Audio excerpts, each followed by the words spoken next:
नमस्कार दर्शकों, निवेश कार्यक्रम में आपका स्वागत है। एक निवेश और तरीके अनेक होते हैं उसके। एक ही निवेश को कई तरीके से हम निवेश में बदल सकते हैं और वो तरीके कौन कौन से होते हैं, अपनी परिस्थिति के अनुसार, अपनी आमदनी, अपने खर्चे, अपने दायित्व के अनुसार हम उनमें से कोई भी विकल्प चुन सकते हैं। क्या क्या विकल्प होते हैं और कहाँ कहाँ निवेश कर सकते हैं, और वर्तमान बाजार की स्थिति को देखते हुए, वैश्विक स्थिति को देखते हुए निवेश का इस समय बेहतर जरिया क्या होना चाहिए, आइए आज इसी विषय पर बात करते हैं। निवेश के तरीके, यही विषय है हमारे आज के इस कार्यक्रम का। आप भी जुड़ सकते हैं कार्यक्रम में टेलीफोन के जरिए। नोट कीजिए हमारे फ़ोन नंबर्स 266049 हमारे यहाँ का टेलीफोन नंबर है और भोपाल का STD कोड है 0755। टोल फ्री नंबर है 1800-233-0040। और आज हमारे साथ स्टूडियो में है विशेषज्ञ श्री राजीव कुमार गुप्ता जी। नमस्कार, बहुत बहुत स्वागत है राजीव गुप्ता जी आपका स्टूडियो में। और हमारे साथ हैं श्री हरीश कृष्णानी जी। हरीश जी, आपका भी बहुत बहुत स्वागत है। दर्शकों, आप टेलीफोन के माध्यम से सवाल कर सकते हैं और अपनी जिज्ञासा का समाधान इसी कार्यक्रम में पा सकते हैं। तो शुरू करते हैं कार्यक्रम। राजीव गुप्ता जी, आपसे शुरुआत करते हैं कि निवेश तो बहुत पुरानी एक प्रक्रिया है और आधुनिक युग में नए रूप में वो हमारे सामने है। तो ये निवेश की जो यात्रा है, आप काफ़ी वरिष्ठ हैं और आपको बहुत लंबा अनुभव है इस क्षेत्र का। ये यात्रा कैसे शुरू होती है आपकी याददाश्त में, और किन किन पड़ावों से गुजरकर आज निवेश किस मकाम पर है? निवेश की शुरुआत बहुत पहले से ही बचत को ही निवेश समझ के किया जाता था। घरों में तकियों के नीचे का नाम रसोई के डब्बों के अंदर पैसे रखना, या फिर कहीं कहीं छुपा छुपा के पैसे रखना। और ये उस वक्त ये जो बचत होती थी वो ये सोच के होती थी कि जब हमारा कुछ बुरा समय यदि होगा तो हमें कहाँ से पैसा आएगा, इन पैसों को ही हम यूज़ करेंगे। लेकिन धीरे धीरे अवेयरनेस आती गई। बैंकिंग इंडस्ट्रीज़ में है ना, लोगों ने विश्वास करना शुरू कर दिया। जनधन योजना ने बहुत बड़ा एक रोल अदा किया और लोग बैंकों में पैसा जमा करने लग गए। उसके बाद लोगों ने स्मॉल सेविंग स्कीम्स के अंदर निवेश करना शुरू किया। लोगों ने मकान और सोना चांदी इन सब में निवेश करना शुरू किया। धीरे धीरे करके आज स्थिति ऐसी आ गई है कि हर एक जो परिवार है वो निवेश के बारे में काफ़ी जागरूक हो गया है। और आज का निवेश ऐसा निवेश हो गया है जो डेवलपमेंटल, देश के डेवलपमेंट, इकोनॉमी के डेवलपमेंट के लिए कंट्रीब्यूट करता है। आज है ना, शेयर मार्केट, म्यूचुअल फंड्स और SIP ने bank accounts, saving account, FDR या रिकरिंग डिपॉजिट इन सब की जगह ले लिया। बिल्कुल सही है। और आधुनिक रूप में हरीश भाई, निवेश क्यों ज़रूरी है और इसके कौन कौन से तरीके अभी हैं? जैसा कि सर ने बताया, पहले लोग पारंपरिक रूप से निवेश करते थे, तो उसमें आपको RD, FD, post office deposit जो भी चीज़ें थी, तो वहाँ पे एक निश्चित ब्याज की राशि आपको मिला करती थी। पर वो अगर आज के सिनेरियो में देखें तो आज वो आप इन्फ्लेशन को साथ में लेके चलना पड़ता है, महंगाई दर को। तो आप जो आज के नए निवेश में इन्वेस्टमेंट करते हो, जब आप, चाहे वो आप म्यूचुअल फंड में करते हो, चाहे वो शेयर मार्केट में करते हो, चाहे वो आप किसी भी टाइप के फंड में या डेट मार्केट में करते हो, तो वहाँ पे आपको इन्फ्लेशन प्लस रिटर्न मिलता है। तो इन्फ्लेशन को आपको हमेशा साथ में लेके चलना पड़ेगा। इसीलिए जो आज के दौर के नए निवेशक हैं, वो नए इन्वेस्टमेंट्स के जो भी अपॉर्चुनिटीज़ हैं उसमें ज़्यादा इन्वेस्टमेंट करना पसंद करते हैं।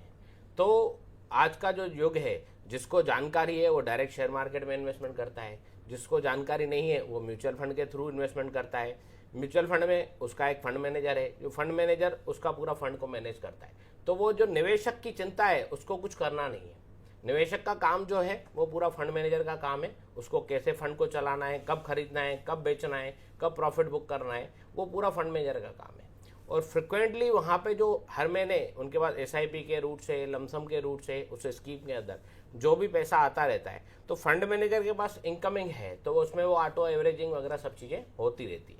जी जी, राजीव गुप्ता जी, निवेश करने से पहले वो क्या क्या एक आधारभूत बिंदु हैं या निवेश के जो फंडामेंटल्स जो हैं, समझना जिन्हें ज़रूरी होता है, जिन पर विचार करना ज़रूरी होता है, और बिना विचारे कहीं भी कोई भी काम करना मतलब वो असावधानी वाली बात होती है।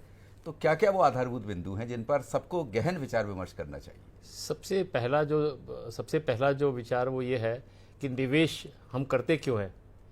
निवेश हम सिर्फ है ना मुद्रास्फीति को या इन्फ्लेशन को ही नहीं टैकल करने के लिए करते हैं, बस हम चाहते हैं कि हमारा पैसा हमको पैसा कमा के दे।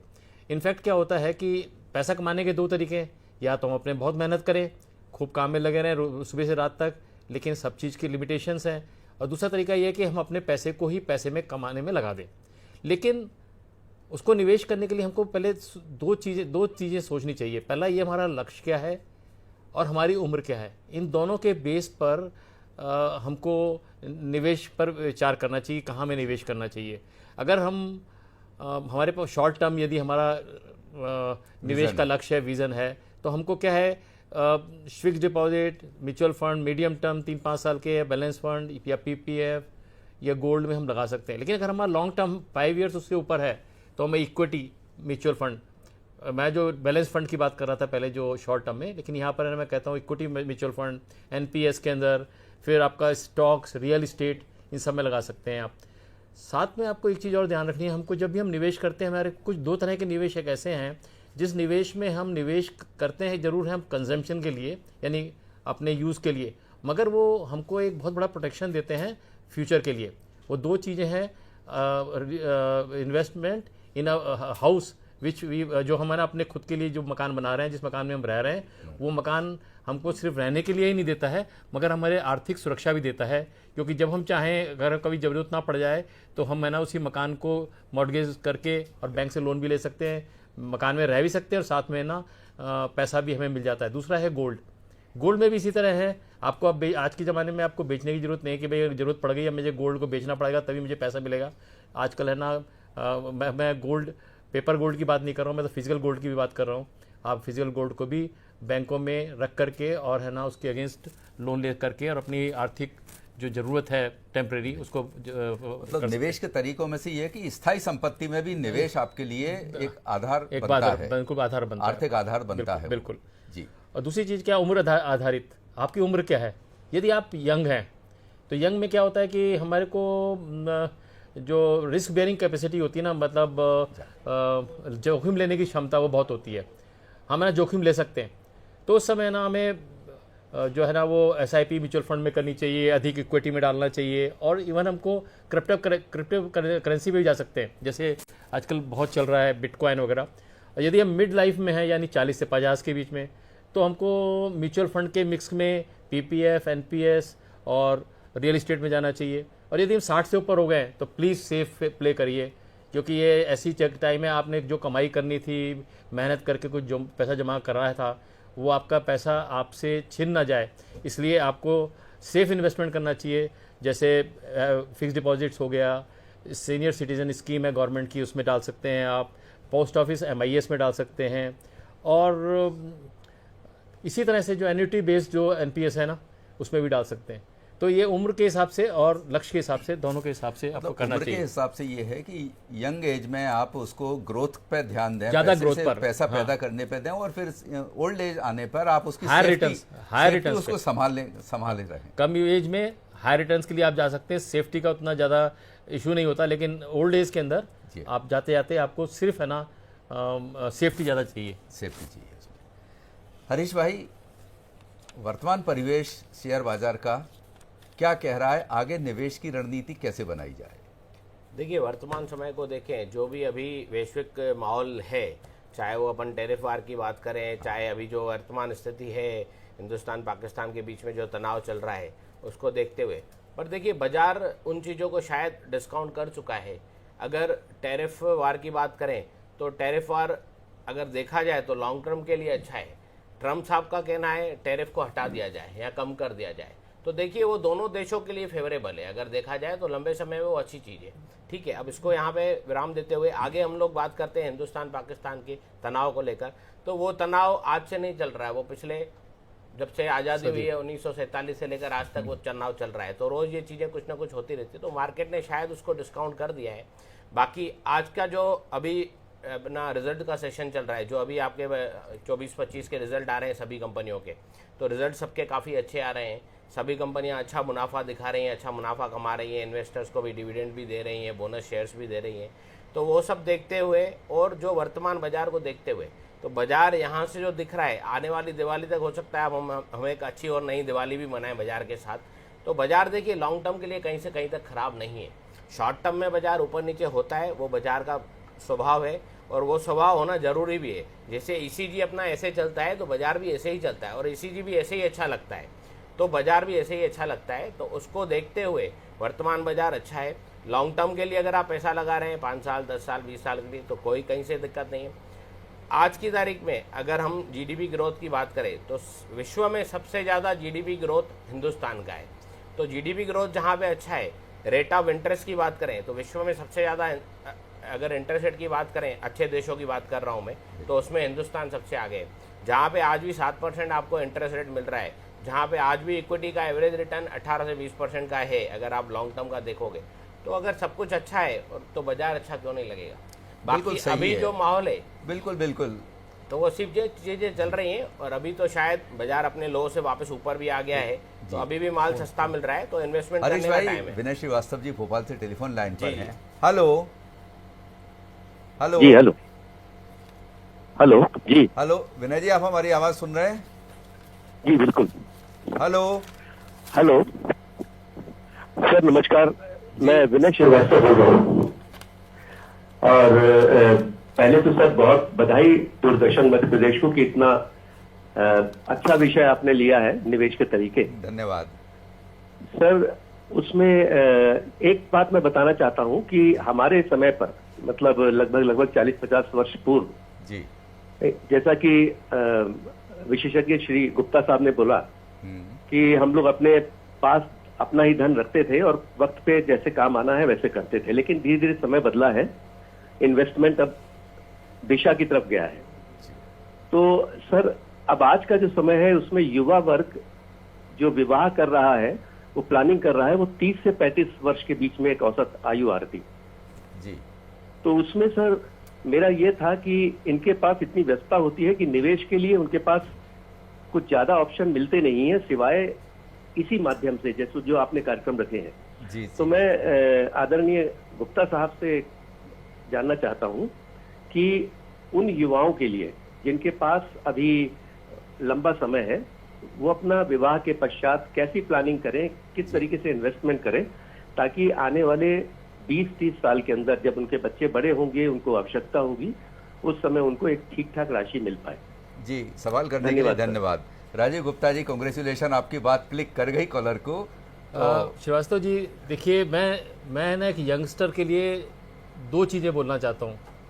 सबसे पहले, निवेश से पहले उनको अपने लिए 2 चीज़ें करनी ज़रूरी है, वो है हेल्थ इंश्योरेंस और लाइफ इंश्योरेंस। 2 चीज़ें उनको सबसे पहले लेनी बहुत ज़रूरी है, उसके बाद निवेश की तरफ चलना चाहिए। निवेश के लिए मैं हर एक को ये कहता हूँ, चाहे छोटा सा ही हो, 500 रुपये से एसआईपी शुरू कर दीजिए आप, लेकिन निवेश आप है ना छोटे से ही शुरुआत करें और लगातार करें। दूसरा, अपनी क्षमता के अनुसार निवेश करें। अब आपको अगर मतलब एक ऐसा नहीं है कि आप अंधी दौड़ है ना पड़ जाएं कि लाभ के लिए कि मैं आज है ना पैसा लगाऊं और कल मुझे मिल जाए। देखिए, आजकल म्यूचुअल फंड के अगर उसकी तरफ से आप इन्वेस्ट करते हैं तो वहाँ पर आपको एडवाइज़र्स मिलते हैं। वो एडवाइज़र्स अपने आप मार्केट का क्या होना है, किस तरह से आपको लाभ होना चाहिए, इस सब के लिए वो एक्सपर्ट होते हैं, उसका ध्यान रखते हैं। तो आप है ना अगर यंगस्टर हैं शुरुआत में, तो मैं समझता हूँ इक्विटी बेस्ड म्यूचुअल फंड के अंदर उन यंगस्टर को जाना चाहिए। तीसरी चीज़ क्या है कि सारे पैसे एक ही चीज़ों में नहीं लगाएं। जैसे म्यूचुअल फंड में लगाने की बात कर दी तो आपका सारे पैसे म्यूचुअल फंड में लगा दो, या सारे पैसे गोल्ड में लगा दो, या पैसे सारे एक पर्टिकुलर स्कीम में लगा दो म्यूचुअल फंड के भी। ऐसा नहीं होना चाहिए, उसको डाइवर्सिफाई करना चाहिए। जो इंग्लिश में कहावत है, don't put your all eggs in one basket. तीसरा क्या है, अपने निवेश की समय चाहे वो यंग है या ओल्ड है, अगर यंगस्टर भी है तो कम से कम साल में एक बार तो वो देख ही सकता है कि उसके जो निवेश है उसकी हालत क्या है, और निरीक्षण करने के बाद उसको अगर लगे तो उसे रीएलोकेट भी करना चाहिए, और जैसे अपने लक्ष्य के अनुसार। और तीसरा जो है ना, सबसे बड़ी चीज़ है ना, धोखा खाने से बचें वो यंगस्टर। सबसे ज़्यादा यंगस्टर्स जो होते हैं ना, वो ट्रैप में बहुत आते हैं। हाँ। उनको ना वो सेबी और आरबीआई की अनुमोदित जगहों पर है ना इन्वेस्ट करते हैं, करने में वो रखते हैं, विश्वास रखते हैं, और वो उनके जो निर्देश दिए जाते हैं समय समय पर उसके ऊपर भी ध्यान नहीं देते। तो मैं उनसे कहता हूँ उन पे भी वो समय पर उन निर्देशों का ध्यान देख करके ही निवेश को जारी रखना करना चाहिए। एक कॉलर और हमसे जुड़ चुके हैं, धनस्वरूप मिश्रा जी बाराबंकी से। हेलो धनस्वरूप जी। हेलो जी नमस्कार। नमस्कार सर, मेरा नाम नंद स्वरूप मिश्रा है बाराबंकी से। जी मैं जानना ये चाहता हूँ कि ये सुरक्षित निवेश के तरीके, अधिक कमाई करने के तरीके और एकदम सावधानी बरतने के तरीके क्या हो सकते हैं? जो किसान पढ़ा लिखा नहीं है, ज्यादा उम्र दराज हो चुका है, ज्यादा उसको जानकारी नहीं, तो उसे कहाँ जाना चाहिए, कैसे क्या करना चाहिए? बिल्कुल, किसानों की जानकारी के लिए तो हमारा ये कार्यक्रम बहुत बेहतर है और सटीक जानकारी पहुंचाता है। आपसे भी एग्री होंगे। तो ये कह रहे हैं कि तरीके जो हैं इनमें सुरक्षा के लिए एक ग्रामीण जन के लिए क्या, हरीश भाई आप और गुप्ता जी दोनों से ये सवाल। देखिए, मैं तो आपको पहले ही बताया है कि जब वो 60 वर्ष से ऊपर वालों की बातें कर रहा था, मैं तो वो ये बात कर रहा था, उन लोगों की बात कर रहा था जो सुरक्षा के बारे में जिनको ज़्यादा चिंता है, रिटर्न से ज़्यादा। देखिए, गवर्नमेंट भी चाहती है कि हम उन लोगों को जो कि जिनको को ज़्यादा नॉलेज भी नहीं है और ज़्यादा उनको किस तरह से रिटर्न करने हैं, उनके लिए स्मॉल सेविंग्स के ना स्कीम्स उन्होंने चला रखी हैं गवर्नमेंट ने। इसमें किसान विकास पत्र बहुत पुराना स्कीम है, नेशनल सेविंग स्कीम पुराना स्कीम है, और म्यूचुअल फंड के लिए तो अभी मैं रिक्वेस्ट करूंगा अपने साथी से, वो आपको बताएंगे कि वो डेप्ट इक्विटी डेप्ट है ना, जो बैलेंस पॉइंट कैसा होता है। आजकल जो निवेश के साधन है, अगर आपको सुरक्षित रूप से निवेश करना है और आप कम रिटर्न में भी खुश हैं, तो आपके पास मल्टी एसेट एलोकेशन ऑप्शन रहता है। उसके अंदर आपका इक्विटी, डेट, गोल्ड, सिल्वर, ये सब आपका एक ही जगह पे इन्वेस्टमेंट हो जाता है। उसमें 10-12% का रिटर्न आराम से बन सकता है और सेफर साइड इन्वेस्टमेंट बनता है। वहाँ पे अगर इक्विटी रिस्क कम होता है, उसका गोल्ड में भी निवेश होता है, उसका डेट मतलब जो ऋण मार्केट होता है उसके अंदर भी निवेशक निवेश कर सकता है, वो बेस्ट ऑप्शन है। उसके अलावा प्योर डेट फंड भी हैं, आर्बिट्राज फंड भी हैं, ये सब ऑप्शन अवेलेबल है जहाँ पे आप कम जोखिम उठा के अच्छा रिटर्न बना सकते हैं। वो ऑप्शन उन लोगों के लिए अच्छा है जो कम रिटर्न में खुश हैं और ज़्यादा रिस्क नहीं लेना चाहते, उनके लिए अच्छे ऑप्शन है। और एक चीज़ और है, मैं आपको बार बार हम लोग यहाँ पर इस लेवल पे बोलते रहते हैं कि जब आपको म्यूचुअल फंड में निवेश करना हो तो हमेशा हमें म्यूचुअल फंड एडवाइज़र की सलाह ले लेनी चाहिए। अगर वो एक डॉक्टर की तरह है, अगर आप उसको अपना मर्ज बताएंगे कि भाई मेरे को ना सुरक्षा ज़्यादा चाहिए या रिटर्न ज़्यादा चाहिए, आपको उसी तरह वो एडवाइस करेगा। और उसके बाद आपका जो उस फंड का जो फंड मैनेजर होगा वो आपके फंड की सुरक्षा भी करेगा। जी बिल्कुल। तो राजीव गुप्ता जी, आजकल इस भौतिक युग में काफ़ी कोई शौक भी लोगों के बढ़े हैं, आमदनी भी बहुत बड़ी है और खर्चे भी बढ़ रहे हैं साथ में। अब खर्चों और आमदनी को अगर देखा जाए तो उनके बीच तालमेल बैठाते हुए निवेश के लिए राशि कैसे निकाली जाए, ये एक चैलेंजिंग भी है मध्यम वर्ग के लिए। देखिए, शुरू से ही है ना आपको अपना बजट प्लान तो करना ही पड़ेगा। यदि आप है ना बजट किसी भी चीज़ का बजट प्लान करके अगर आप नहीं चलेंगे तो मुश्किल हो गई। देखिए क्या होता है, 50-30-20 एक है ना बहुत ही प्रचलित प्रोवर्ब है जिसमें कहा जाता है कि भाई आप 20% जो है कम से कम अपना बचत में निकालें और बचत और निवेश में करें। बचत और निवेश का मतलब ये होता है कि पहले आप बचत करके अपनी फ्यूचर को सिक्योर करते हैं इंश्योरेंस और ये सब चीज़ों के अंदर। उसके बाद है ना आप उस पैसे को जो आपने बचत करके इकट्ठा किया उसको जगह जगह पे निवेश करते हैं। उसी में से भी आप है ना 50, जैसे मैं कहता 500 रुपये म्यूचुअल फंड में भी लगा सकते हैं शुरुआत में भी। तो ऐसा है, देखिए इच्छाएं है ना असीमित होती है, इच्छाएं असीमित होती हैं। इच्छाएं इतनी असीमित हैं कि आपको कुछ भी मिल जाए आप कहोगे कि मेरे पास कम है, लेकिन अगर आप शुरुआत से सोच लेंगे कि मेरे पास जितना भी है उसमें से थोड़ा सा हम निकाल सकेंगे तो बिल्कुल। अच्छा हरीश भाई, अब ये बताइए कि ऐसा कौन सा प्लेटफॉर्म है या कौन से फंड है कि जिसमें एक में सब कुछ आ जाए, मतलब उसमें थोड़ा सा गोल्ड भी आ जाए, इक्विटीज़ भी आ जाए और म्यूचुअल फंड का इस तरह की ये आ जाए सारा। जैसे देखिए, मैंने अभी थोड़ी देर पहले भी ये चीज़ बताई, 2 टाइप के ऐसे फंड होते हैं। एक तो होता है multi asset fund. Multi asset fund के अंदर आपका इक्विटी, कमोडिटीज़ में आपका गोल्ड सिल्वर आ गया, उसके अलावा आपका डेट मार्केट, तीनों चीज़ों का मिक्सअप रहता है। दूसरा रहता है असेट एलोकेशन फंड, तो ये मैंने बताया, सॉरी मैंने आपको मल्टी एसेट फंड बताया। दूसरा होता है asset allocation fund. Asset allocation में आपका रीट्स भी आ जाता है, उसमें आपका प्रॉपर्टी का इन्वेस्टमेंट भी आ जाता है, असेट एलोकेशन में आपका अकॉर्डिंग टू मार्केट वो कम ज़्यादा कर सकता है फंड मैनेजर, इक्विटी कम कर सकता है, गोल्ड बढ़ा सकता है, तो वो असेट एलोकेशन फंड भी है। तीसरी कैटेगरी है हाइब्रिड कैटेगरी। हाइब्रिड कैटेगरी में आपका इक्विटी और डेट, वहाँ पे आपका कमोडिटी पार्ट हट जाएगा, वहाँ पे इक्विटी और डेट, वहाँ पे आप दोनों इन चीज़ों का मजा ले सकते हैं। तो मतलब ये 3 अलग अलग कैटेगरीज हैं जिन पे आप मिक्स पोर्टफोलियो का लाभ ले सकते हैं। अगर उसके अलावा बात करें तो जैसे मल्टी कैप फंड होते हैं, मल्टी कैप फंड के अंदर आपको प्योर इक्विटी रहेगा, बट उसमें भी कैटेगरी हो जाएगी आपका 25% large cap, 25% mid cap, 25% small cap compulsory रहेगा। बाकी का जो 25% है वो फंड मैनेजर अपने अकॉर्डिंगली रखेगा। उसके अलावा अपन आ जाएं तो जैसे 2 सेक्टर चाहिए तो large and mid cap fund भी अवेलेबल है, उसमें आपका लार्ज और मिड कैप सेक्टर के अंदर सिर्फ इन्वेस्टमेंट रहेगा। तो ऐसे बहुत सारे कॉम्बिनेशंस बना रखे हैं सेबी ने, तो उन फंड्स के अंदर आप इन्वेस्टमेंट कर सकते हो। उसके अलावा अभी सेबी ने नए पिछले 2-3 साल से थीमेटिक फंड्स भी आ गए हैं। थीमेटिक फंड्स का बात करें तो हम थीम बेस्ड फंड रहते हैं, जैसे अभी एनर्जी थीम चल रहा था बीच में, तो एनर्जी फंड आ गए, तो उसमें सिर्फ एनर्जी वाले स्टॉक जो भी एनर्जी से जुड़े हुए हैं सेक्टर है, चाहे वो ऑयल एनर्जी हो, चाहे वो पावर एनर्जी हो, किसी टाइप का भी एनर्जी स्टॉक होगा वो उसमें एनर्जी अपॉर्चुनिटी फंड में आ गया। ऐसे ही जैसे उसमें बैंकिंग फाइनेंशियल सेक्टर भी है तो वो सेक्टर फंड हो गया, उसमें बैंकिंग और फाइनेंशियल सेक्टर के अंदर इन्वेस्टमेंट किया जाएगा। इंफ्रास्ट्रक्चर फंड हो गया, तो इंफ्रास्ट्रक्चर में इंफ्रास्ट्रक्चर से रिलेटेड सीमेंट कंपनी हो गई, लोहे वाली कंपनी हो गई, अदर जो कंपनी हो गई इंफ्रास्ट्रक्चर से रिलेटेड, वो तो रहेंगी। पर आपको एक बात बता दूं, बैंक और ये लोग भी इंफ्रास्ट्रक्चर से जुड़े हुए हैं, क्योंकि लोन कौन देगा? बैंक देगा, तो वो होम लोन देगा तो इंफ्रास्ट्रक्चर का पार्ट हो गया, तो वो भी उसके अंदर रहेगा। तो ऐसे बहुत सारे कॉम्बिनेशन अवेलेबल हरीश भाई अपन चर्चा जारी रखेंगे। कॉलर जुड़ चुके हैं हेमराज जी। हेलो। हाँ नमस्कार सर। जी नमस्कार। मैं हेमराज बकोरिया बात कर रहा हूँ। आपको बहुत बहुत धन्यवाद देना चाहता हूँ, बहुत अच्छा कार्यक्रम सर, बहुत अच्छी जानकारी मिलती है हमें। जी धन्यवाद सर। मेरा ये क्वेश्चन था कि स्मॉल कैप में अगर निवेश करना है तो हमें कितने सालों के लिए निवेश करना चाहिए, इसकी जानकारी मुझे चाहिए सर। जी जी बिल्कुल।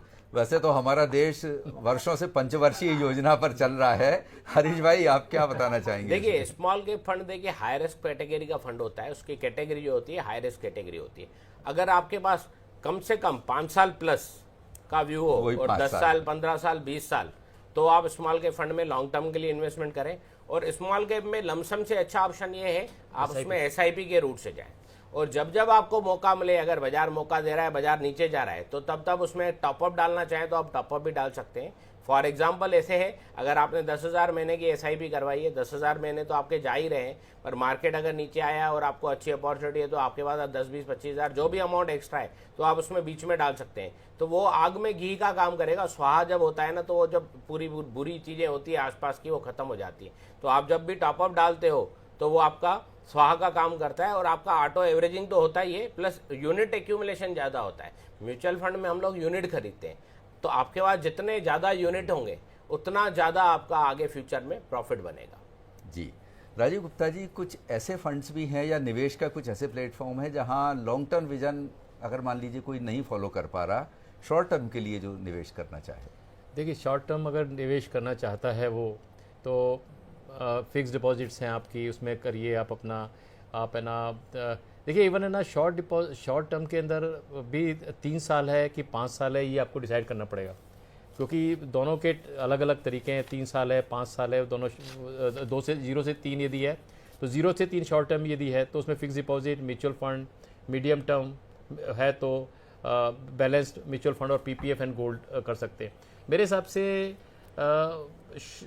शॉर्ट टर्म और मीडियम टर्म ये जो ऐसी चीज़ें हैं ये डिपेंड करती हैं आपके लक्ष्य के ऊपर। कई बार क्या होता है हम शॉर्ट टर्म के लिए सिर्फ इसलिए करना चाहते हैं कि हमारी एज ज़्यादा हो गई है और हमें थोड़े समय के बाद पैसा चाहिए। कई बार हम शॉर्ट टर्म इसलिए करना चाहते हैं क्योंकि शॉर्ट टर्म करने के बाद उसको हम लॉन्ग टर्म में कन्वर्ट करना चाहते हैं। तो ये डिपेंड करता है आपका लक्ष्य है क्या। बिना लक्ष्य के आप है ना किसी चीज़ को कोई एक सिंपल फार्मूले पे नहीं चल सकते। कई लोग ऐसे भी होते हैं जो बजट बना के चलते हैं और निवेश के लिए राशि निकालते हैं, उनको इमरजेंसी में कभी भी आवश्यकता पड़ सकती है, जो उनको पता होता है।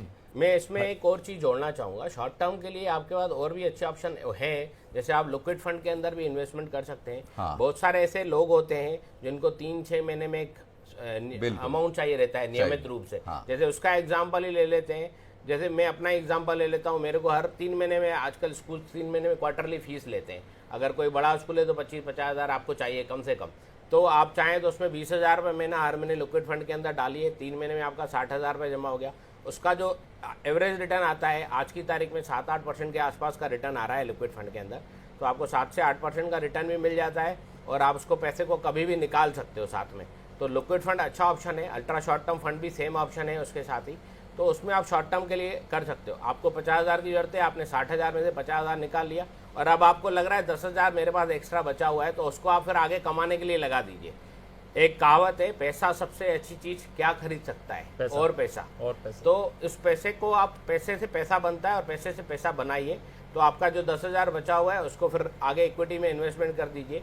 तो ऐसे ऐसे करके साल में 4 बार आपके 10 हज़ार बचेंगे तो 40 हज़ार आपका और कमाने लग जाएगा और आपका जो गोल था शॉर्ट टर्म का वो भी आपकी प्लानिंग हो रही है साथ में। सबसे बड़ी चीज़ है कि आप अपने पैसे को आइडियल मत रखिए, उसको पैसा कमाने में लगा रहने दीजिए। तो शॉर्ट टर्म में भी आप जो सरप्लस होगा उसको फिर लगाइए आगे। और मैं एक चीज़ और भी बोलना चाहता था कि जो मैं आपको प्रॉपर्टी परचेज़ करने की बात कर रहा था कि लोग अपने मकान को परचेज़ करते हैं, रहते हैं उसके अंदर, और उनको लगता है मकान हमने ख़रीदा तो था, अब हम बुढ़ापा आ गया हमारा, हम क्या करें। कई बार मैं देखता हूँ कि बच्चों के बच्चे भी ना इंडिया से बाहर चले गए होते हैं, मदर फादर है ना यहीं इंडिया में रह रहे होते हैं, उनके पास पेंशन भी नहीं होती, कोई इकोनॉमिकल उनको सपोर्ट भी नहीं होता। तो आपको ये जान कर के, जानते ही होंगे वैसे, अगर नहीं जानते हो तो मैं बता देता हूँ कि आपका मकान भी आपको एक तरह की पेंशन दिला सकता है। बैंकों के अंदर रिवर्स मॉर्टगेज करके एक स्कीम है, उस रिवर्स मॉर्टगेज की स्कीम के अंदर आप अपने मकान में रहते रहते हर महीने उसके बाद कुछ है ना पैसा बैंक से आपको मिल सकता है एज ए लोन, और वो लोन आपको रिपे नहीं करना है। अगर आपको रिपे कर देंगे तो आपको मकान की रजिस्ट्री वापस मिल जाएगी, और यदि आपके बच्चे कर देंगे तो उनको मिल जाएगी, अदरवाइज बैंक उसको बेच करके रिकवर कर लेगा। और सबसे बड़ी बात क्या है, ऐसे पैसे पे टैक्स भी नहीं लगता। There is no taxation. हाँ, ये भी एक बेहतर विकल्प है। और लिक्विड फंड की हरीश भाई आप बात कर रहे थे, वो भी बहुत अच्छा है। आप इस तरह से भी कर सकते हैं, या उसमें से SIP SWP शॉर्ट टर्म के लिए अगर आपका है तो वो तो क्लाइंट को पैसा चाहिए 3 महीने 6 महीने बाद। हाँ। तो बाकी उसमें से जो बचा हुआ पैसा है उसकी STP कर सकते हैं। हाँ। उसमें अगर कुछ आप STP करके उसको लॉन्ग टर्म के लिए चलाइए, फिर SWP ले सकते हैं। उसमें से ऑप्शन बहुत सारे हैं, पर आपको उसके लिए एक वित्तीय सलाहकार की जरूरत है।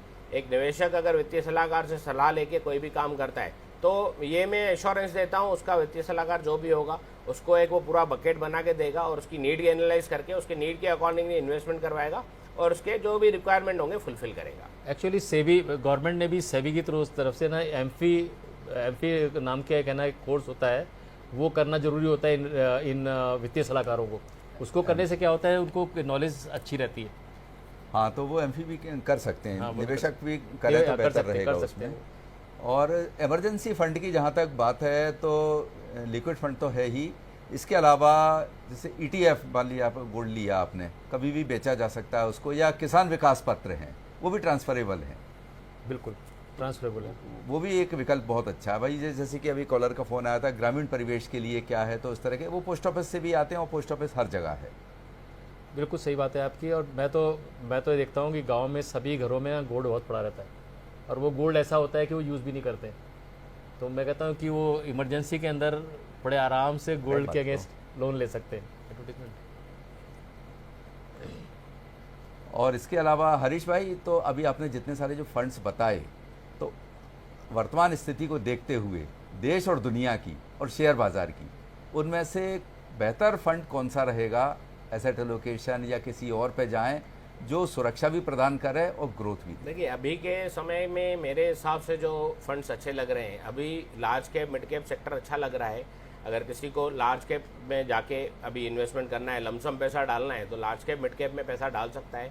प्योर लार्ज कैप में ब्लू चिप आपका फंड्स हो गए, ब्लू चिप फंड्स के अंदर पैसा डाल सकता है। और किसी को लंबे समय के लिए डालना है और SIP के रूट से डालना है तो flexi cap fund, multi cap fund अभी के सिनारियो में बहुत अच्छा काम करेंगे और लॉन्ग टर्म के लिए आपको SIP में भी पैसा अच्छा बना के देंगे। और सुरक्षित निवेश के लिहाज से देखा जाए तो मल्टी एसेट फंड जो हैं उनका जो 15-20 साल का ट्रैक रिकॉर्ड है, तो उसने भी एवरेज आउट इक्विटी के रिटर्न्स को बीट किया है, क्योंकि उसमें गोल्ड भी है। गोल्ड ने अभी पिछले 2 साल में बहुत अच्छे रिटर्न दिए हैं। गोल्ड का अगर अपन पिछले 15 साल का भी ट्रैक रिकॉर्ड देख लेंगे, एवरेज रिटर्न 8 से 9% का रिटर्न आ रहा है उसमें भी, ठीक है। तो मल्टी एसेट फंड जो है वो बेस्ट ऑप्शन है। मल्टी एसेट फंड में आप पैसा डाल सकते हो। उसमें से अगर आप लमसम पैसा डाल रहे हो तो आप चाहें तो उसमें से SWP के रूप में पैसा आप रिटर्न मंथली भी ले सकते हैं। हरीश भाई, वो कॉलर best से हम option बात कर लेते हैं, भोपाल से हैं। हेलो, जी नमस्ते जी, नमस्कार जा मैं संजय कुमार बोल रहा हूँ। जी, स्वागत है, सवाल कीजिए। मेरा हरीश जी से सवाल ये है कि जैसा कि पिछले साल सितंबर में ये बाजार 86,000 पे था और अभी 80,000 पे है, कब तक उम्मीद है कि ये वापस 86,000 पे पहुंच जाएगा? हरीश भाई, बहुत ही देखिए। अच्छा और कॉमन सवाल है आपका संजय जी। तो ये सवाल जो है ना, देखिए सर, मैं ये तो नहीं बता सकता मार्केट 86,000 कब आएगा, पर एक चीज़ कॉन्फिडेंस के साथ बोल रहा हूँ, बाजार का भविष्य बहुत अच्छा है, हिंदुस्तान का भविष्य बहुत अच्छा है। आप पिछले एक हफ्ते से जो FII के आंकड़े देख रहे होंगे, FII परचेसिंग रेगुलरली आ रही है, DII का SIP का जो डेटा है मंथली बेस पे आता है, SIP भी बढ़ रही है, इनफ्लो ओवरऑल बढ़ा है। तो बड़ी बात नहीं है, जो भी हमारे फंड मैनेजर्स या जो भी इन्वेस्टमेंट टीम्स है वो जो भी हमें फीडबैक देते हैं या जो हमारी उनसे कॉन कॉल के थ्रू बात होती है, जो भी होती है, तो उनके हिसाब से आने वाली दिवाली पे हो सकता है हम अपनी नई दिवाली मनाएं। बाकी देखिए, बाजार है, बाजार का स्वभाव है ऊपर और नीचे चलना, तो वो तो कोई भी कितना भी बड़ा एक्सपर्ट हो वो नहीं बता सकता बाजार कब वापस इस भाव पे आएगा। बाकी बाजार है, आएगा जरूर, ये निश्चित बात है, आएगा जरूर, लेकिन 86,000 पे क्यों अटक के रहे हैं हम? 86 से उससे ऊपर ऊपर जाएगा, जाएगा, नहीं, बिल्कुल जब जाएगा, ऊपर ही बिल्कुल जाना जाएगा। है। जब हमारे देश के अंदर जी। जो इतना प्रोडक्शन इतना बढ़ रहा है, manufacturing unit made in India, make in India के अंदर हम लगे हुए हैं, एक्सपोर्ट कर रहे हैं। आज की डेट में जो मोबाइल्स हैं उसके हम एक्सपोर्टर, इतने बड़े एक्सपोर्टर बन रहे हैं। अभी है ना, टेक्सटाइल के लिए भी हर स्टेट के अंदर हम लोग टेक्सटाइल पार्क्स खोल रहे हैं। मतलब एक है ना, हैपनिंग हो रही है सब जगह, और इंफ्रास्ट्रक्चर इतना डेवलप हुआ है, रोड्स डेवलप हुई हैं, एयरपोर्ट्स डेवलप हुए हैं। तो इन सब चीज़ों को देखते हुए देखिए, अगर हमारी इकोनॉमिक ग्रो होगी तो ऑब्वियसली शेयर मार्केट बढ़ेगा ही। सीधी सी बात है, हमारा हिंदुस्तान ग्रो हो रहा है, हम लोग विकासशील देश की तरफ जा रहे हैं, विकास हो रहा है, वो दिख भी रहा है, चाहे विकास से विकसित देश की तरफ जा रहे हैं। तो जैसे जैसे ये चीजें चेंज होती जाएंगी, हम लोग विकसित होते जाएंगे। आप देखिए, आज आप रोड से ट्रेवल कर रहे हैं तो रोड इतने अच्छे बढ़ गए हैं, रेल इंफ्रास्ट्रक्चर देख लीजिए, अगर ट्रांसपोर्ट इंफ्रास्ट्रक्चर अच्छा हो रहा है तो गति मिलना निश्चित है, आपकी इकोनॉमी को गति मिलना निश्चित है। और जहाँ पे आपकी इकोनॉमी को गति मिली वहाँ पे आप, बड़ी बात नहीं है, 1-2 लाख का सेंसेक्स भी आप भविष्य में दे सकते हो। बिल्कुल, एक बात है कि अगर इच्छा शक्ति मजबूत हो और एक विजन हो देश को आगे ले जाने का, तो किसी भी हालात कैसे भी हों, विपरीत परिस्थितियों, उसको अनुकूलता में ढालना आता है। और दूसरी बात यह है कि जब हम 5वें क्रम की अर्थव्यवस्था तक आ सकते हैं या कच्चे तेल के सबसे बड़े निर्यातक देशों में हम अपना नाम शुमार कर सकते हैं, तो कुछ भी कर सकते हैं। तो 86 तो बहुत पीछे की बात हो गई। और है ना, क्या है, और है ना, जब हमारी ऐसी स्थिति के अंदर हर एक आदमी निवेश करना चाहेगा। बिल्कुल, FIIs बाहर से भी आएंगे, क्योंकि हर एक आदमी ग्रोथ के अंदर पार्टिसिपेट करना चाहता है, क्योंकि ग्रोथ में उसको इनकम मिलने वाली है, उसको प्रॉफिट होने वाला है। सीधी सी बात है, आदमी निवेश इसीलिए ही करता है, वो कमाए, और कमाने के लिए आज की तारीख में हिंदुस्तान से अच्छी कोई जगह नहीं है। लॉन्ग टर्म में पैसा बनेगा ही बनेगा, तो आप निवेश कीजिए और उसका लाभ लीजिए। और रेट, डिमांड एंड सप्लाई का सारा खेल है। यदि है ना, डिमांड ज़्यादा होगी शेयर परचेज करने वालों की, और सप्लाई कम होगी, तो रेट बढ़ने वाला है। और मैं तो समझता हूँ कि जो सिनेरियो है, उस सिनेरियो से कह सकते हैं हमारा बहुत ब्राइट फ्यूचर है। बिल्कुल सही है। तो हरीश भाई, अब हम बात कर रहे थे कि इन्वेस्टमेंट कैसे कहाँ करना है। तो जो फंड्स आपने बताए अभी जी, तो ऐसी वैश्विक स्थिति जो नज़र आ रही है, तो उसमें से किस फंड को आपके अनुसार चुनना चाहिए जहां जोखिम कम हो और धन सुरक्षित रहे? जी बिल्कुल। देखिए क्या होता है, अब हमारे पास जो भी निवेशक आता है उसके मन को पहले हमें टटोलना पड़ता है, आपको कितने समय के लिए निवेश करना है। अगर उसका लंबे समय का पैसा है तो वो उस पर थोड़ा रिस्क भी ले सकता है, तभी पैसा ज़्यादा अच्छा बनेगा। तो उसके लिए मैंने आपको बताया, वो मल्टी के फंड के अंदर जा सकता है, फ्लेक्सी के फंड के अंदर जा सकता है, जहाँ पे लंबे समय में अच्छा पैसा बनेगा। अब कोई निवेशक है, उसको 2 से 3 साल के लिए निवेश करना है, और 2 से 3 साल में मार्केट की अनसर्टेनिटी क्या रहेगी वो मेरे को पता नहीं है। तो मैं उसको 3 साल के लिए अगर वो बोल रहा है तो मैं उसको बोलूँगा आप मल्टी एसेट में चले जाओ, एसेट एलोकेशन में चले जाओ, या इक्विटी हाइब्रिड में चले जाओ, वो बेस्ट ऑप्शन है। वो बोल रहा है मेरे को और कम रिस्क लेना है, तो डेट फंड के अंदर जो बॉन्ड फंड होते हैं, डेट फंड होते हैं, उनके अंदर भी आपका 9-10% रिटर्न बन जाता है। आप उनके अंदर भी आजकल इक्विटी सेविंग फंड है, जहाँ पे 10 से 15% का, 20% का इक्विटी का एक्सपोजर रहता है, बाकी डेट रहता है पूरा, उसका टैक्सेशन भी डेट का रहता है। तो ये फंड्स भी अवेलेबल है, आप उनके अंदर भी निवेश कर सकते हैं। 3 साल का व्यू है, एफडी प्लस 2% आप रिटर्न मोटा मोटा मान के चल सकते हो। तो एफडी प्लस 2% मतलब आज की तारीख में अगर आपको 7% एफडी में मिल रहा है, प्लस 2 मतलब आपका 9 हो गया। और अगर आप 3 साल का उसमें आप रख रहे हो, 3 साल के बाद तो उसका टैक्सेशन भी लॉन्ग टर्म में चला जाएगा, तो लॉन्ग टर्म टैक्सेशन में भी आपको वो चीज़ का फायदा मिल जाएगा और निवेशक को भी फायदा हो जाएगा, एफडी से ज़्यादा रिटर्न मिल जाएगा और टैक्स में छूट भी मिल जाएगी। तो ऐसे बहुत सारे प्रोडक्ट हैं, बट वो डिपेंड करता है सबसे पहले तो क्लाइंट की नीड क्या है, क्लाइंट की नीड के अकॉर्डिंगली। बाकी मैंने जैसे आपको बताया 3 महीने के लिए, 6 महीने के लिए हमारे पास लोग आते हैं, मेरे पास 6 महीने के लिए पैसा पड़ा हुआ है, 6 महीने का इन्वेस्टमेंट करना है, तो उनके लिए ऑप्शन है। लिक्विड फंड के लिए, अल्ट्रा फंड के लिए हम लोग इन्वेस्टमेंट करवा देते हैं 3 महीने 6 महीने। चलिए, फंड का चयन तो हम कर लेते हैं जी।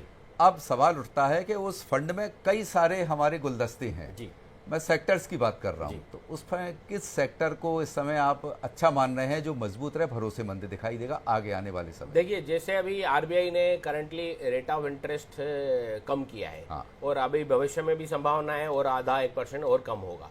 तो यहाँ से जो बैंकिंग फाइनेंशियल सेक्टर है वो बहुत अच्छा दिख रहा है। कारण उसका यही है, एक तो रेट ऑफ इंटरेस्ट कम होंगे तो बोरोइंग बढ़ेगी, बोरोइंग बढ़ेगी तो बैंक का प्रॉफिट्स बढ़ेगा, ठीक है, तो वो सेक्टर बहुत अच्छा लग रहा है। इंफ्रास्ट्रक्चर सेक्टर की बात करें, उसमें मैं इंफ्रास्ट्रक्चर में रेल, एनर्जी, ये सब चीज़ें आ जाती है। तो गवर्नमेंट का अभी जैसे फोकस है, सोलर एनर्जी पे बहुत ज़्यादा फोकस है, सभी को वो प्रमोट कर रहे हैं, आप घर में भी सोलर लगवाइए, उसमें सब्सिडी भी दे रही है गवर्नमेंट। तो ये सोलर सेक्टर हो गया, मतलब एनर्जी सेक्टर हो गया। ई एनर्जी पे बात हो रही है, ई व्हीकल्स पे बात हो रही है, तो ये सेक्टर हो गया। तो उसमें आपका ये ट्रांसपोर्ट लॉजिस्टिक सेक्टर आ गया उसमें। अब ट्रांसपोर्ट लॉजिस्टिक में आप ऐसा ना समझिए सिर्फ ऑटोमोबाइल कंपनियाँ हैं, उसमें ऑटो इंसुलरी कंपनी भी हो गई जो ऑटो पार्ट्स बनाती है, उसमें वो सब कंपनी हो गई जो गाड़ियों के पार्ट्स के अलावा टायर बनाती है, वो कंपनी भी हो गई, जो शीट बनाती है चादर, स्टील कंपनी, वो भी हो गई उसके अंदर। तो वो सेक्टर लॉन्ग टर्म के लिए अच्छे लग रहे हैं, जिन पे गवर्नमेंट का भी फोकस है। इंफ्रास्ट्रक्चर, रोड और रेल को आप देख लो, तो उसमें इंफ्रास्ट्रक्चर में वो भी आ गए।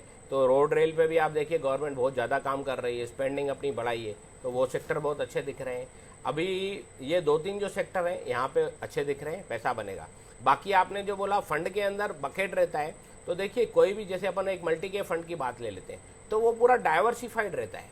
उस डाइवर्सिफाइड के अंदर उनके सेक्टर्स की बात करें तो एक मल्टी कैप सेक्टर के अंदर में, फंड के अंदर 9 से 10 सेक्टर आराम से कवर होते हैं, जिसमें आपका बैंकिंग फाइनेंशियल भी आ जाएगा, आपका टेक्नोलॉजी भी आ जाएगा, आपका हेल्थ सेक्टर भी आ जाएगा। मतलब ऐसे करके अगर हम देखेंगे तो 9-10 सेक्टर उसमें कवर हो जाते हैं। तो जो लेमैन है, जिसको मार्केट की ज़्यादा जानकारी नहीं है, वो फंड के अंदर जब इन्वेस्टमेंट करता है, तो फंड मैनेजर का वो काम है उस फंड को कैसे मैनेज करना है और कैसे उसको आगे चर्चा हम जारी है। रखेंगे। हरीश भाई, ब्रजेश जी राजगढ़ से टेलीफोन लाइन पर हैं। जी। हेलो हेलो जी, सवाल कीजिए ब्रजेश जी। हेलो जी, सवाल कीजिए, स्वागत है आपका। हेलो सर, मैं ये जानना चाहता हूँ कि पोस्ट ऑफिस में सबसे ज्यादा ब्याज देने वाली कौन सी स्कीम है? देखिए पोस्ट ऑफिस में अगर आपके क्वेश्चन को लेते हैं तो पोस्ट ऑफिस की बात करें तो पोस्ट ऑफिस में आज की तारीख में हाईएस्ट रेट ऑफ इंटरेस्ट 8% के आसपास ही है। 8.2 हाँ, 8.2 मैक्सिमम होगा सीनियर सिटीजन की। सीनियर सिटीजन में। और नॉन सीनियर सिटीजन की बात करें तो 7.9 या 8% के आसपास ही है। चाहे आप वो किसान विकास पत्र ले लें, चाहे वो आप NSC ले लें, चाहे अदर स्कीम्स ले लें, तो मैक्सिमम रेट ऑफ इंटरेस्ट 8% के आसपास ही रहेगा, जो हर 3 महीने में गवर्नमेंट उस पर रिव्यू करके रिवाइज भी करती है। अगर जरूरत होती है तो रिवाइज भी किया जाता है। देखिए आपके कुछ लोगों के दिमाग में ये भी आता है कि अभी नया टैक्सेशन पॉलिसी जो आई है, उस नई टैक्सेशन पॉलिसी के अनुसार जो रिबेट मिलने वाली होती थी हमको, जो छोटी बचत योजनाओं पर, तो अब वो तो सब बंद हो गई है। तो हम क्यों निवेश करें, ये एक बहुत बड़ा क्वेश्चन मेरे पास काफ़ी लोग पूछते रहते हैं। तो मैंने कहा सब ये मौका मिला तो ये बता दूं मैं आपको। और ये मैं भी पूछने वाला था कि अभी टैक्स के लेकर ओल्ड रिजीम और न्यू रिजीम में। हाँ, वो मैं 2 बार में बताऊंगा। पहले तो छोटा बचत योजनाओं का में क्यों निवेश करना चाहिए। तो देखिए क्या है कि छोटी बचत योजनाओं में निवेश करने के कई फ़ायदे। पहला, चाहे इसमें ना छूट मिले ना मिले, पर ये योजनाएं ना बहुत सुरक्षित हैं, कम इसमें जोखिम होता है और सरकार द्वारा समर्थित होती हैं। तो एक सुरक्षित और स्थिर निवेश के लिए छोटी बचत योजना एक बहुत अच्छा विकल्प है। दूसरी चीज़ क्या है, लोग कहते हैं कि साहब अब ये न्यू टैक्स रिजीम के अंदर जो बैंक से हमको इंटरेस्ट मिलेगा FDRs के ऊपर, वो तो हमारी इनकम में जुड़ जाएगा। और अगर हम 12.5 लाख या 12 लाख से ऊपर चले गए, यार 12.75 जो सेस डिडक्शन के साथ जोड़ करके चले गए, तो हमको हमारे ऊपर टैक्स लग जाएगा। तो उनके दिमाग में रहता है साहब क्या करना चाहिए। तो ये 1.25 जो है ना, 1.25 अभी यदि आप है ना स्टॉक्स के अंदर कैपिटल मार्केट में अगर आप इन्वेस्ट करते हैं तो उस पर रिवेट है आपकी, उसका एक है ना फ़ायदा आप उठा सकते हैं। तो हो सकता है कि बैंकिंग इंडस्ट्री के बहुत सारे डिपॉजिट्स में भी उस तरीके से शिफ्ट हो जाएं। तो इस कैपिटल मार्केट बहुत ज़्यादा ग्रो करने वाला है इसीलिए। और है ना इसके जो सेंसेक्स है और वो भी बढ़ेगा, बहुत अच्छी तरह बढ़ेगा इसी वजह से। बिल्कुल सही है। तो हरीश भाई कहते हैं कि सारथी अगर अच्छा हो तो महाभारत जैसी जंग भी जीती जा सकती है। बिल्कुल सही बात, कोई संदेह नहीं है उसमें। तो इस तरह से इन्वेस्टमेंट के लिए फंड मैनेजर आप बताते हैं कि वो करते हैं, तो कैसे उन तक पहुंचा जाए और कैसे आपकी ग्रोथ होती है म्यूचुअल फंड में? देखिए, फंड मैनेजर तक पहुंचने की अपने को जरूरत ही नहीं है। आप किसी भी फंड के अंदर, जब म्यूचुअल फंड के किसी भी फंड के अंदर आप निवेश करते हो तो ऑटोमेटिकली आपका पैसा जो जिस भी स्कीम के अंदर जाता है उसके ऊपर एक फंड मैनेजर अपॉइंट होता ही है, ठीक है ना। और उनकी एक टीम होती है जिसको रिसर्च एनालिस्ट टीम बोला जाता है। 5-7 लोगों की टीम होती है जो पूरा स्टॉक सिलेक्शन से लेकर स्टॉक बाइंग तक का डिसीजन वो उनके द्वारा लिया जाता है। और जब भी फाइनली स्टॉक बाय किया जाता है वो फंड मैनेजर उसको बाय करने के बाद पोर्टफोलियो में ऐड कर दिया जाता है, ठीक है। तो वहाँ पे अपने को वो डायरेक्ट करना नहीं है। बाकी रहा फंड सिलेक्शन की बात, तो घूम फिर के वही बात आती है, आपका गोल क्या है, कितने समय के लिए है, किस रिस्क प्रोफाइलिंग में आप जाना चाहते हो, किस, तो उस हिसाब से फंड का सिलेक्शन किया जाता है और फिर फंड मैनेजर उस पर काम करना चालू कर देता है। म्यूचुअल फंड की सबसे अच्छी बात जो मैंने आपको बताई वही है, उसमें जो SIP के रूप से चाहे वो लमसम के रूप से हर फंड के अंदर फ्रिक्वेंटली पैसा आता रहता है। तो गिरते हुए बाजार में भी पैसा आता है, बढ़ते हुए बाजार में भी पैसा आता है, तो उसमें ऑटोमेटिकली एवरेजिंग होता रहता है। तो जब भी आप निवेश करते हो तो हर दिन उसकी जो NAV आती है वो अलग NAV आती है। हरीश भाई, डॉक्टर प्रदीप साहू जी भोपाल से आ चुके हैं टेलीफोन लाइन बिल्कुल। पर। हेलो हेलो जी, सवाल कीजिए सर। हेलो, आपकी आवाज हम तक पहुंच रही है। खेमसेन जी, आवाज आ रही क्या? बिल्कुल आ रही है सर, आप सवाल कर सकते हैं। हाँ। जी नमस्कार आपको और सभी बंधुओं को नमस्कार जी। नमस्कार। मैं बहुत ज्यादा, मेरा इन्वेस्टमेंट वगैरह में इंटरेस्ट रहता नहीं है, थोड़ा मेरा मिजाज टेम्परामेंट अलग टाइप का है, लेकिन नहीं, फिर थोड़ा भी थोड़ा मेरे इंटरेस्ट दिमाग में रखिए। क्वेश्चन आया, तो मैं इनका आपसे इस बहाने बात हो जाती है। बिल्कुल। तो ये बताइए कि निवेश में तरीके का, जो निवेश के तरीके हैं, हाँ। इसका क्राइटेरिया क्या होता है, मापदंड क्या होता है कोई भी निवेश करने का वर्तमान परिस्थितियों में? इसका what is the criteria for investment in any field? एक तो मापदंड क्या होता है, और ये निवेश के तरीके का जो मापदंड है इसमें बदलाव कौन सी बाहरी परिस्थितियों पर निर्भर करता है, कब इनमें बदलाव आता है? क्योंकि बाहरी परिस्थितियां होंगी, कभी दूसरी एक्सटर्नल सर्कमस्टांसेस चेंज होगी, तो फिर मापदंड कैसे बदलता है, बताइए थोड़ा सा। बिल्कुल, निवेश बाजार के अधीन होता है। जो आया हरीश भाई, देखिए, इनका जो सवाल है, एक तो मापदंड, तो मापदंड हम उसी पे थोड़ी देर पहले भी बात कर रहे थे। फंडामेंटल हमने फंडामेंटल आधारभूत बिंदु क्या है? मापदंड देखिए, एक क्लाइंट का होता है, दूसरा फंड मैनेजर का होता है। बिल्कुल। तो देखिए, क्लाइंट का मापदंड है उसको कितने समय के लिए निवेश करना है, कितना पैसा निवेश करना है, उसकी उम्र क्या है, उसको कितना रिस्क लेना है, तो ये सब चीजें उसकी माप हो गई। तो उस हिसाब से हम लोग उसको डिसाइड करके बताते हैं। अगर आपका 5 साल का व्यू है और आपको नॉमिनल, आप ज़्यादा रिस्क नहीं लेना चाहते हो, तो आप इस फंड के अंदर निवेश कर सकते हैं, तो उसका वो क्राइटेरिया हो गया। और बाजार जो है, बाजार तो देखिए जो भी वैश्विक परिस्थितियाँ हैं ये बाजार को इम्पेक्ट करती है। चाहे वो कोई सी भी न्यूज़ हो, बाजार को इम्पेक्ट कर सकती है, पॉजिटिव इम्पेक्ट भी कर सकती है, नेगेटिव इम्पेक्ट भी कर सकती है। जैसे अभी का सिनेरियो देखें तो अभी रोज़ नई नई कंपनियां, जो भी लिस्टेड कंपनियां हैं, उनके रिजल्ट्स आ रहे हैं। तो किसी कंपनी का अच्छा रिजल्ट आता है तो स्टॉक उसका एकदम से 4% 5% बढ़ जाता है। किसी का न्यूट्रल आता है तो स्टॉक न्यूट्रल रिस्पॉन्स करता है, और किसी का खराब रिजल्ट आता है, अच्छा रिजल्ट नहीं आता तो वो नीचे नेगेटिव रिस्पॉन्स करता है। तो ये बाजार जो है जोखिम के अधीन ही काम करता है। और अगर आप बाजार का जोखिम लेते हो तो उसमें रिस्क रिवॉर्ड रेशो दोनों बराबर के रहते हैं, और उसका दोनों का बेनिफिट आपको मिलता है। वो रिस्क का बेनिफिट भी मिलेगा, अगर आप रिस्क ले रहे हैं तो उसका आपको रिवॉर्ड भी मिलेगा, आपको आगे चल के उसके निवेश के फायदे मिलेंगे। और फायदा यही है, अगर आप लंबे समय के लिए निवेश कर रहे हैं तो उसमें कोई रिस्क नहीं है, क्योंकि देखिए आप 5 साल 10 साल का बाजार जब भी देखेंगे तो हर 5 साल बाद एक आपको नया हाई बाजार दिखाता ही है। तो ये एवरेज है, बाजार अपने साइकिल से चलता है, साइकिल चलता रहेगा बाजार। बाकी आपका रिस्क कैपेसिटी कितना है उसके अकॉर्डिंगली आपका जो भी एडवाइजर होगा आपको फंड सजेस्ट करेगा, उसके अकॉर्डिंगली निवेश करना है। शॉर्ट टर्म में अपने को कभी भी पैनिक नहीं होना है। लोग क्या करते हैं, देखिए लॉस और नोशनल लॉस दोनों अलग अलग चीजें। आपने 100 रुपए में कोई चीज खरीदी, वो 90 रुपए हो गई, पर वो 90 रुपए हुई है, आपने बेची नहीं है। जब तक आप 90 रुपए में बेचोगे नहीं, आपका 10 रुपए का नुकसान नहीं हुआ है। और आपने 100 रुपए की चीज खरीदी, वो 110 रुपए हो गई, 10 रुपए का प्रॉफिट है, वो नोशनल प्रॉफिट है। आप जब तक उसको 110 रुपए में बेचोगे नहीं, तब तक आपका प्रॉफिट बुक नहीं होगा। तो लॉस और प्रॉफिट उनको नोशनली अपने को समझना पड़ेगा।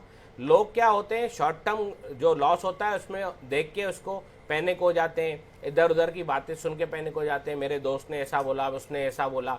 देखिए ये एक पुराना गाना है, मैं यहाँ पे आज बोल रहा हूँ, कुछ तो लोग कहेंगे, लोगों का काम है कहना। अगर आपने अपने लंबे समय के लिए निवेश किया है, आपने गोल 5 साल 10 साल का रखा है, तो आप 10 दिन 15 दिन 20 दिन में देख के उसको पैनिक हो क्यों रहे हो? आपका गोल जब 10 साल का है, आपके बच्चे की शादी 10 साल बाद होनी है, आपकी पढ़ाई 10 साल बाद होनी है, तो आज आप उसको देख के पैनिक हो क्यों रहे हो? तो ये सब चीज़ें मापदंड होती हैं। अगर आप उनको देख के समझ कर, बोलते हैं देखकर सोचकर समझकर निवेश कर, तो ये चीज़ें अगर आप सोच समझ के करते हैं तो कहीं से कहीं तक आपको कभी भी नुकसान की गुंजाइश नहीं होती। बिल्कुल सही है। और आजकल एक बात और देखी जा रही है हरीश जी और राजीव गुप्ता जी, आप भी देखते हैं कि ऑनलाइन का ज़माना है। लोग मोबाइल पर ऐसे ऐसे सॉफ्टवेयर और वो सारे आते हैं, मैसेजेस पे बहुत कुछ प्रभावित होता है बाज़ार। जैसे कुछ शातिर दिमाग होते हैं कि वो बाज़ार के खिलाफ कुछ नेगेटिव खबरें उड़ा देते हैं। पिछले कुछ महीने पहले इस तरह की आई, तो उससे एकदम से शेयर मार्केट पे असर पड़ा। तो इनसे कैसे बचें और उनको क्यों गंभीरता से लिया जाए? देखिए आरबीआई सबसे पहली चीज़ है, आरबीआई बार बार बोलता रहता है कि कृपया फालतू की बातों में और लोगों के विचारों पर ध्यान ना दें।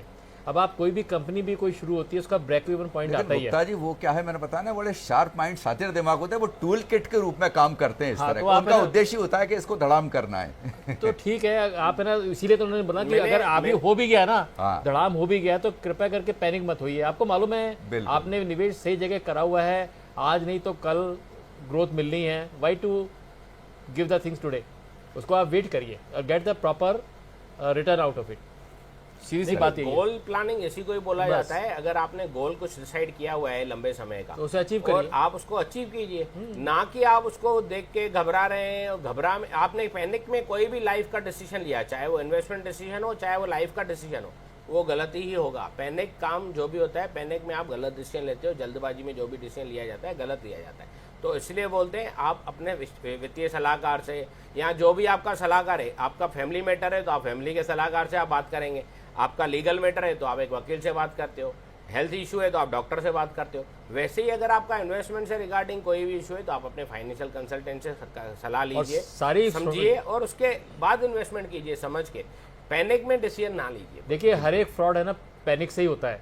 बिल्कुल। आपके पास है ना फोन आ जाएगा कि आपका बच्चा जो है वो हमारे पास पुलिस स्टेशन पर है, आप है ना तुरंत इतने पैसे भेजिए, ब्ला ब्ला ब्ला। आपको दूसरा होता है कि लॉटरी आपकी निकली है, क्या इस लिंक पे क्लिक करिए, या आपका कुछ पैसा हमारे पास पड़ा हुआ है वो आपने लिया नहीं है। मतलब इस तरह के बहुत सारे लालच होते हैं। लॉटरी निकल गई है तो आप पैनिक में, लालच में, इन सब चीज़ों में फंस जाते हैं। अपने जीवन को प्रॉपर तरीके से जीना चाहिए। हमें इन सब लालचों में नहीं पड़ना चाहिए, ना किसी दूसरे के कहनों में जाना चाहिए। अपना दिमाग और अपना मन, उसको कंट्रोल में रखिए आप। और यदि ज़रूरत पड़े डॉक्टर के पास ही, ज़्यादा तबीयत ख़राब होती है, थोड़ा बहुत सर दर्द या बुखार होता है, डिस्प्रिन या कोई भी गोली ले लेते हैं, लेकिन थोड़ी जब ज़्यादा तबीयत ख़राब होती है तो हम डॉक्टर के पास ही जाते हैं। इसी तरह आपके निवेश के अंदर भी आपको लगे कि आपका निवेश में कहीं शायद आपके डिसीजन सही नहीं है, हमें इसको दोबारा रीएलोकेट करने की जरूरत है, तो आप अपने वित्तीय सलाहकार से सलाह लीजिए। वो आपको ना प्रॉपर तरीके से गाइड करेगा, you will be out of danger. Harish भाई, जिस तरह से कि जी हम बच्चे की परवरिश करते हैं या कोई पौधा लगाते, प्लांट लगाते, उसकी केयर करते हैं और खाद पानी समय उसके धूप छाया का ध्यान रखते हैं, तो उसी तरह निवेश की भी केयर की जाना चाहिए। बिल्कुल। और डिसीजन भले ही आप लॉन्ग विजन रखिए आप उसको, लेकिन उसको प्रोटेक्ट पूरी तरह से किए। देखिए हम अपने निवेशकों को वही बोलते हैं, एक मैं छोटी सी बात बोल रहा हूँ, आपने हमको पैसा दिया, आपने पैसा दिया, हमने आप पे पेड़ लगा दिया। अब उस पेड़ के माली हमें, उस पेड़ को खाद देना है, पानी देना है, कटिंग करना है, वो हमारा काम है। हम उसको देखेंगे, फल आपको मिलेगा, उसका फल आपको मिलेगा। तो वही कहानी है। बिल्कुल सही है। तो राजीव गुप्ता जी, सेबी काफ़ी मुस्तैद है इस तरह की सुरक्षा के लिए, सेबी क्या भूमिका निभा रही है इसमें? सेबी एक बहुत बड़ी भूमिका निभा रही है। वो आपके जो भी म्यूचुअल फंड्स हैं, उस म्यूचुअल फंड्स के लिए समय समय पे डायरेक्शंस देती है कि है ना किस तरह से आपको डिस्क्लोजर्स करने हैं। तो रेगुलरली डिस्क्लोजर्स करा जाता है जो लोग अलग अलग फंड्स में क्या नाम इन्वेस्ट कर रहे हैं। सेबी जो है वो शेयर मार्केट में हो रहे ट्रांजैक्शंस के ऊपर ध्यान रखती है। जहाँ पर कुछ ऐसा लगता है कि बहुत ज़्यादा ट्रांजैक्शन है ना, बहुत ज़्यादा ट्रांजैक्शंस हो रहे हैं, उसको एक तरह से वो रेस्ट्रिक्ट टाइप का कर देती है। कई बार है ना वो आपको ज़्यादा उतार चढ़ाव के अंदर बैन, उस समय उसको बैन कर देती है कि इसके ऊपर अब नहीं होगा। ये सब चीज़ें जो है ना वो सेबी जो है वो एक तरह से देखा जाए तो हमारे निवेशक के लिए एक सहायक है कि उनको नुकसान ना हो। बिल्कुल सही है। देखिए, जैसे बैंकों के ऊपर आरबीआई होता है, आरबीआई पूरा गाइडलाइन बनाता है बैंक के लिए, आपको इस तरीके से काम करना है, इतना रेट ऑफ इंटरेस्ट आप चार्ज कर सकते हो, ये सब चीज़ें। वैसे ही सेबी जो है वो एक नियामक है, वो पूरा जितना भी कैपिटल मार्केट है उसके ऊपर पूरा नियम और कायदे बनाता है। उसके ऊपर टेस्टिंग करना है, जैसे बीच में फंड्स के ऊपर टेस्टिंग किया गया था, रिस्क प्रोफाइलिंग टेस्टिंग किया गया था कि किस फंड के अंदर कितना रिस्क प्रोफाइलिंग है। आप जब भी कोई फंड खरीदते हो तो उसके ऊपर रिस्कोमीटर रहता है, जो हमारे पास एक्सशीट आती है या उसका फॉर्म रहता है, उसमें एक रिस्कोमीटर भी रहता है। उसमें फंड का रिस्क कैटेगरी लिखा रहता है, भाई इसका रिस्क कितना है, हाई रिस्क है, लो रिस्क है, मीडियम रिस्क है, एक्सट्रीम रिस्क है, वो उसके ऊपर रिस्कोमीटर छपा भी रहता है, उसमें लिखा भी रहता है। जितना इक्विटी का परसेंटेज ज़्यादा रहेगा उतना रिस्क कैपेसिटी उसका बढ़ता जाएगा, रिस्क का बढ़ता रहेगा क्वालिटी। तो वही चीज़ है। तो सेबी का काम सेबी बरोबर तरीके से कर रहा है, पर निवेशक कई बार उन चीज़ों को इग्नोर कर देता है, पर वहीं उसका नुकसान हो जाता है। वो लालच में फंस जाता है, किसी भी स्कैम में आके फंस जाता है, फर्जी लिंकों के थ्रू इन्वेस्टमेंट करना जिसकी कोई लिखा पढ़ी नहीं हो रही है, आप किसी भी थर्ड पार्टी को अकाउंट में पैसे ट्रांसफ़र कर रहे हो जिसकी लिखा पढ़ी नहीं हो रही है, तो आपका नुकसान होना तय है। आप जो भी काम कर रहे हैं, एक तो केवाईसी के साथ कीजिए, दूसरा आप जेन्युइन जो भी कंपनीज हैं, जो भी आपके एडवाइज़र हैं, उनके साथ कीजिए, ना कि आप अनजान आदमी के साथ कोई भी ट्रेड कर रहे हैं, कोई भी आप उसके साथ व्यापार कर रहे हैं, तो कहीं ना कहीं वो गलती हो रहा है, वो वहाँ पे आपको नुकसान होने की संभावना बढ़ जाती है। अब सवाल ये है कि हरीश भाई, जो क्लाइंट कोई आता है वो अपने डाउट्स कैसे क्लियर करे? देखिए, निवेश करने के पहले एडवाइजर के पास भी गया तो क्या क्या डाउट्स होते हैं और उसका जवाब उसको जानना बहुत जरूरी है। बिल्कुल सही है आपकी बात, पर डाउट देखिए वही होती हैं चीज़ें। डाउट हमारे को जब तक वो उसकी हम प्रोफाइलिंग नहीं करेंगे तो तब तक उसके डाउट क्लियर हम नहीं कर सकते। और डाउट क्लियर होने का मतलब यही है भाई, उसको शंकाएं रहती है, भाई मेरा पैसा डूब तो नहीं जाएगा, मेरा पैसा मतलब कहाँ रहेगा, कैसे इन्वेस्ट होगा। तो हम उसको पूरा प्रॉपर गाइड करते हैं, भाई आपका पैसा यहाँ इन्वेस्टमेंट हो रहा है, इन कंपनियों के अंदर इन्वेस्टमेंट होगा, इस फंड के अंदर इन्वेस्टमेंट होगा, जो ये सब चीज़ें देखी जाती हैं। तो वैसे काम चलता है पूरा जी। तो राजीव गुप्ता जी, चलते चलते क्या आप सार संक्षेप के बारे में बताना चाहेंगे कि निवेश के लिए सुरक्षा और अभिवृद्धि दोनों के लिए कैसे काम करें? मैं हर एक निवेशक को एक सलाह दूंगा कि निवेश कभी भी रातों रात अमीर बनने के लिए नहीं होता। निवेश एक है ना लंबी प्रक्रिया है और अपने प्लानिंग के साथ की प्रक्रिया है, इसलिए कृपया सोच समझ करके सही जगह पर निवेश करें। निवेश अपने और अपने वित्तीय सलाहकार की सलाह के से ही करें। किसी भी अनजाने व्यक्ति के सलाह और उनके ईमेल या उनके ग्रुप के अंदर घुस करके निवेश करने की कोशिश ना करें। यदि आप अपनी समझ के साथ और संयम के साथ निवेश करेंगे तो आप हमेशा लाभप्रद रहेंगे, और यदि ऐसा नहीं करेंगे और रातों रात अमीर बनना चाहेंगे तो वो निवेश नहीं है, वो एक धोखा है आपके लिए। हरीश भाई, संक्षेप में बताइए कि इस समय लोग बाजार की लेवल को देख के थोड़ा सा पैनिक हो जाते हैं, तो क्या करें, डटे रहें, कैसे धैर्य रखें? देखिए, अगर आपने किसी भी फंड के अंदर इन्वेस्टमेंट किया है, मैं छोटी सी बात एक और बोल दूंगा, अगर आपने कोई चीज़ 10 रुपये में खरीदी, अगर वो आज चीज़ 8.5-8 रुपये में मिल रही है, तो जब 10 रुपये में अच्छी थी तो आज 8-8.5 में ख़राब कैसे हो गई? तो देखिए, एवरेज कीजिए। अगर आपका कुछ भी चीज़ में इन्वेस्टमेंट किया हुआ है तो उसका एवरेज कीजिए। बाजार उतार चढ़ाव का साथ ही चलता है, बाजार वापस अपने लेवल पे भी आ जाते हैं, ऐसी बात नहीं है। तो जब भी अगर आपका लंबे समय का निवेश है तो उसको अगर आपने इन्वेस्टमेंट किया हुआ है तो उसमें एवरेज कीजिए, टॉपअप डालिए, तो उसमें ऑटोमेटिकली आपका एवरेज भी हो जाएगा। जिस दिन बाजार वापस 10 रुपये आएगा तो आपने जो 8.5 में खरीदा था तो आपका ऑटोमेटिकली प्रॉफिट। कुल मिला के बात ये है कि निवेश करते रहें, कंटिन्यू रखें, और धैर्य और अनुभव की बहुत ज़रूरी होती है। आप दोनों विशेषज्ञ, राजीव गुप्ता जी आप और हरीश जी, आप Thank you, स्टूडियो में आए, धन्यवाद। आपका भी और दर्शकों को भी। आपका भी धन्यवाद। अगले कार्यक्रम में नए विषय के साथ फिर मिलेंगे, तब तक के लिए नमस्कार।